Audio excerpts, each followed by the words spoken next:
Fimi គឺជាផលិតផលរោគស្ត្រីដែលជួយដោះស្រាយមិនថារោគស្ត្រីឬក៏រោគបារោះទេជាផលិតផលធម្មជាតិសុទ្ធសាធតែម្ដងដែលយើងផ្ដោតសំខាន់ទៅលើការដោះស្រាយទៅលើបញ្ហាសុខភាពរោគស្ត្រីមិនថាការធ្លាក់សលំអធំក្លិនក្តៅក្រហាយពិបាកនៅក្នុងការរស់នៅជាមួយនឹងគ្រួសារបងប្អូនអ្នកស្ត្រីឬក៏បារោះដែលមានបញ្ហាទៅលើកាមរោគពុំម៉េះនេះបងប្អូនអាចប្រើប្រាស់ជាមួយនឹង Fimi បាន Fimi គឺយើងផ្ដោតសំខាន់មែនតើទៅលើមិនថារោគស្ត្រីឬក៏រោគបារោះទេបងប្អូនស្ត្រីដែលពិបាកនៅក្នុងការមានកូនបញ្ហាស្បូនលូនបញ្ហាស្បូនលាន់បញ្ហាស្បូនស្រត់បងប្អូនប្រើប្រាស់ជាមួយផលិតផលធម្មជាតិនេះបានគឺពិតជាល្អមែនតើទៅលើបញ្ហាស្ត្រីឬក៏បារោះដែលគាត់កំពុងតែកើតគាត់រកដំណោះស្រាយច្រើនហើយប៉ុន្តែនៅអត់ទទួលបានប្រសិទ្ធភាព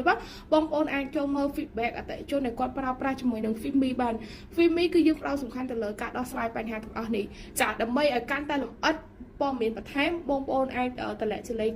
ទូរស័ព្ទក៏បានឬមួយក៏អាចនឹង call ដើម្បីទទួលបានការប្រឹក្សាយោបល់ក៏បានអំពីផលិតផល Fimi ចាអរគុណច្រើន